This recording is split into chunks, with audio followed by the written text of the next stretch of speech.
What if I told you the city that never sleeps is quietly falling apart? Las Vegas, the entertainment capital of the world, is facing a crisis nobody expected and almost no one is talking about. Visitor numbers are dropping fast. Iconic restaurants are closing their doors for good. Workers are leaving in waves, and tourists who still come are spending less than ever. This is not a slow year. This is a structural shift that could change Vegas permanently. Today, we are exposing the hidden crisis behind the neon lights and what it means for the future of the city. Stay until the end, because the final warning affects every Las Vegas traveler, whether they live there or not. Number 10. Rising prices chase tourists away. Remember when Las Vegas meant cheap thrills and affordable escapes? Those days are gone. The city that once lured millions with budget-friendly rooms and dollar buffets has transformed into a cash extraction machine that leaves visitors feeling robbed before they hit the casino floor. Hotel rates have climbed more than 20% compared to just a few years ago. But that is only the beginning. Resort fees that were once mocked as petty cash grabs now run $40 to $55 per night, tacked onto your bill after you book. By the time you check out, your reasonable rate has ballooned into something unrecognizable. Rental cars are up nearly 30%. Parking, once complimentary, now costs $18 to $40 daily. And the food? Prices have exploded almost 50% since 2015. What used to be a $20 buffet now demands $60 to $100 per person. Stories of outrageous charges go viral daily. $12 for a Starbucks latte, $9 for a bottle of Diet Pepsi. These are not exaggerations. These are receipts shared by stunned visitors. The math simply does not work for average families anymore. Why fly across the country and pay premium prices for watered-down drinks and nickel and dime fees when other destinations offer genuine value?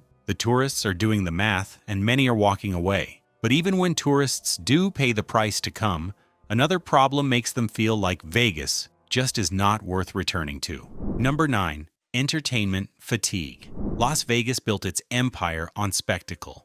The biggest shows, the brightest stars, entertainment you could not find anywhere else on Earth. But in 2025, something troubling is happening. Repeat visitors are saying the same 3 words: I have seen it. The magic is fading because offerings feel frozen in time. The same Cirque du Soleil productions that dazzled audiences a decade ago still run, often with tickets now pushing $150 to $300. Headliners rotate through residencies, but for visitors who have made the pilgrimage before, the lineup feels stale. Small, affordable shows have vanished almost entirely. Once you could catch a quirky magic act or comedy show for $5 with a coupon. Those spontaneous, budget-friendly options are gone. In their place sits a shrinking roster of mega productions that require serious planning and commitment. This matters because entertainment was always the hook that brought people back. Visitors would return year after year, knowing Vegas would surprise them with something new.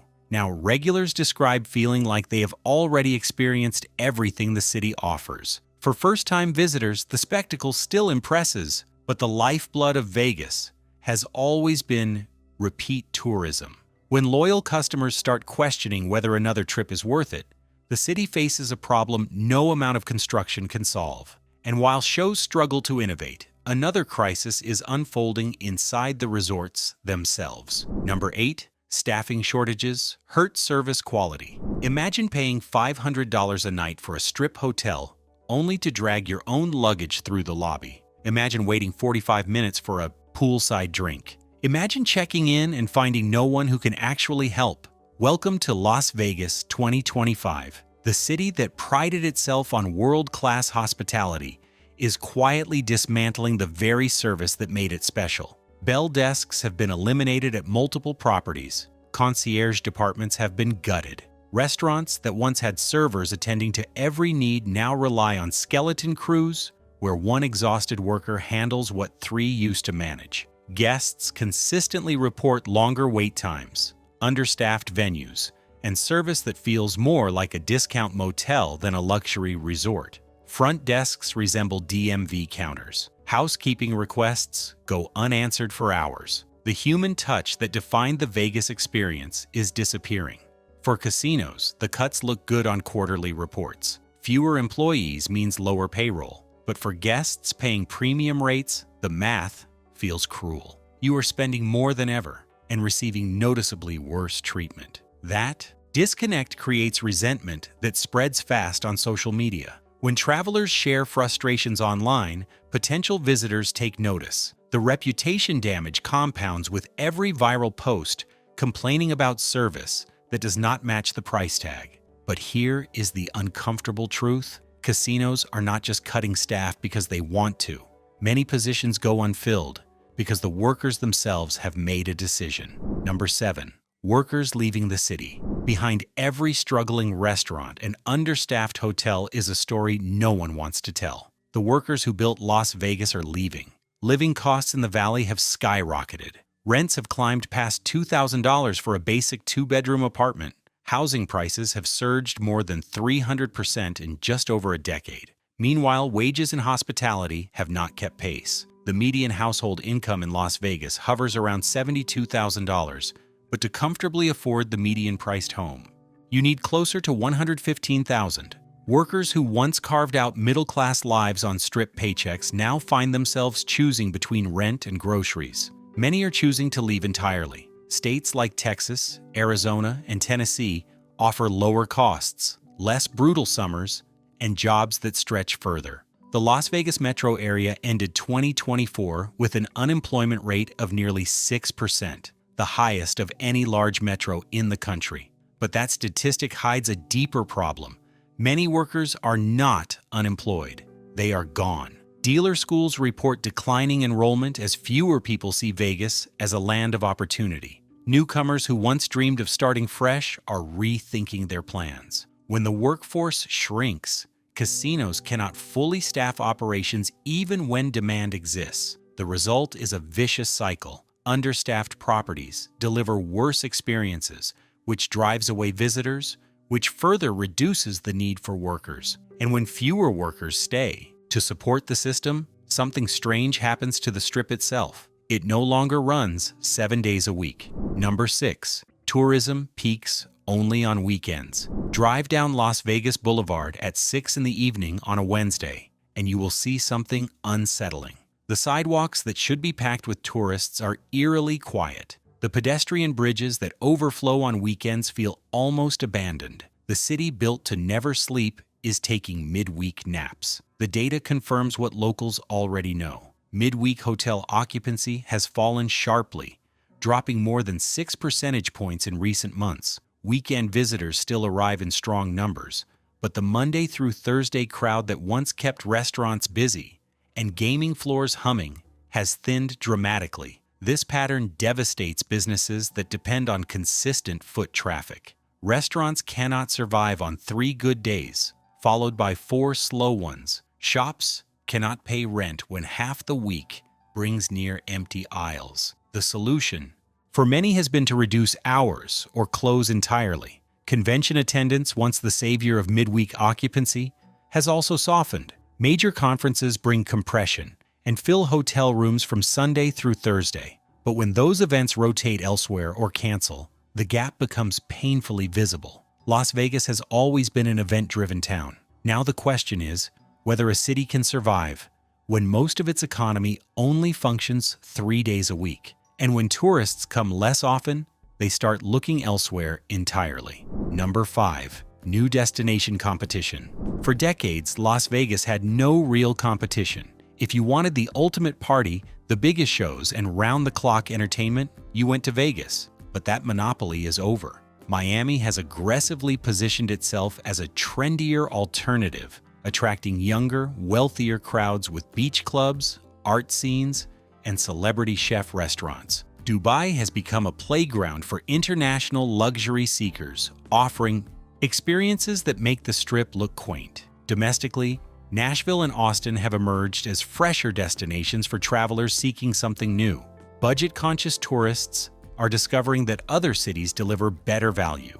Phoenix, Reno, and tribal casinos throughout the Southwest offer gambling without the resort fees and inflated prices that define Vegas. For visitors whose primary goal is gaming, the trip to the Strip no longer feels mandatory. The numbers reflect this shift. International visitation, particularly from Canada and Mexico, has dropped significantly. Canadian arrivals fell nearly 23% as travelers opted to keep their dollars elsewhere. Las Vegas spent years building its brand around being the only place for certain experiences. Now competitors are chipping away at that exclusivity. The city still draws over 40 million visitors annually, but growth has stalled while rivals accelerate. The irony is that Vegas did invest heavily in a strategy meant to future-proof its tourism economy. The problem is that strategy has a fundamental flaw, but the strategy meant to save Vegas may actually be exposing its biggest weakness. Number 4.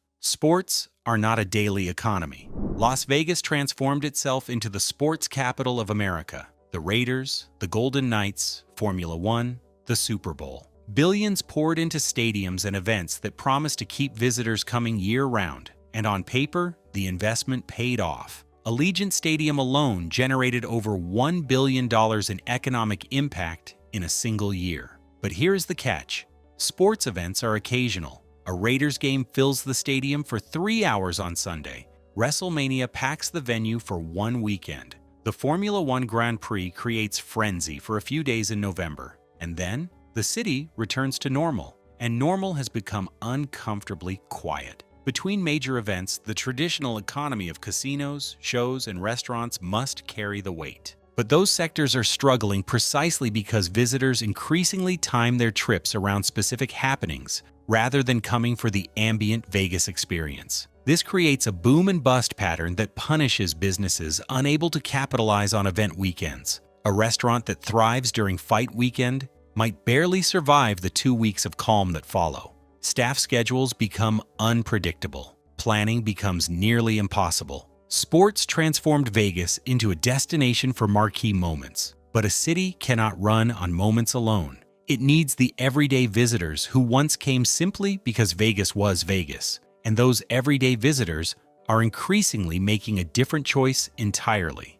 One that does not require a plane ticket. Number 3, online gambling takes players away. The casino floor used to be the beating heart of Las Vegas. Players would fly in from across the country for the thrill of sitting at a real table, watching real cards, feeling the energy of a room full of gamblers. But that experience now fits in your pocket. Online gambling has exploded across the United States. Legal sports betting generated nearly $14 billion in revenue last year. Online casino gaming pulled in over $8 billion, growing more than 28% year over year. In New Jersey, Pennsylvania, and Michigan, iGaming revenue has actually surpassed brick-and-mortar casino revenue. Players are gambling more than ever. They are just doing it from their couches. Live dealer games now stream in high definition with professional dealers running real tables. The experience approximates the casino atmosphere closely enough that casual gamblers feel no need to book a flight.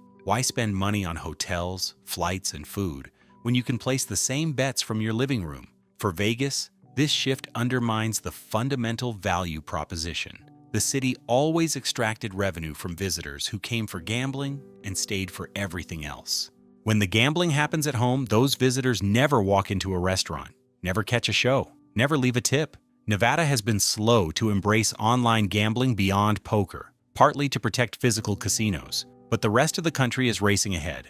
And while casinos lose players, the smaller businesses that depended on those players face an even harsher reality. Number 2. Small businesses close first. 22 noteworthy restaurants closed in Las Vegas during just the first half of 2025. Independent shops, themed eateries, and neighborhood favorites that survived for decades are locking their doors for the last time. The crisis is happening block by block. Small businesses operate on thin margins. They depend on consistent daily foot traffic to cover rent, payroll, and supplies. When visitor numbers drop, those businesses feel the pain immediately. A 10% decline in traffic might be the difference between breaking even and bleeding money. A 20% decline is a death sentence. Ocean One Bar and Grill, a beloved affordable option at the Miracle Mile shops, shut down after 20 years. Crown and Anchor British Pub, a fixture for nearly 3 decades, closed its doors. Restaurants that opened with fanfare just months earlier could not gain traction. in a market suddenly fighting for every customer. Independent operators cannot absorb losses the way corporate giants can. MGM or Caesars can close an underperforming restaurant and convert the space. A family-owned business does not have that luxury. When they close, they disappear. Each closure represents jobs lost, dreams abandoned, and a little more of Vegas's character erased. The city is becoming a landscape dominated by corporate chains and mega venues, while the quirky independents that gave neighborhoods their soul vanish one by one. But the ultimate sign of trouble is not what is closing. It is what happens even when the crowds appear. Number 1. Tourists still come, but spend less. Here is the uncomfortable truth nobody in Vegas wants to say out loud. The Strip still looks busy. Photos still capture crowded sidewalks and packed casinos. Visitor numbers still count in the tens of millions. But behind those images, something fundamental has shifted. The tourists who arrive are spending less than ever before. Gaming revenue on the Strip declined year over year for several consecutive months in 2025. Table game revenue fell. Slot revenue grew by barely more than 1%. Visitors are setting tighter budgets, gambling less, skipping shows, and choosing cheaper meals. The days of free-flowing spending have been replaced by careful calculation. Average daily room rates have actually dropped as properties compete for shrinking demand. Revenue per available room has tumbled. Hotels are lowering prices and still struggling to fill rooms mid-week. This is the crisis that statistics do not capture. You can count how many people walk through a casino entrance. You cannot easily measure how tightly they grip their wallets.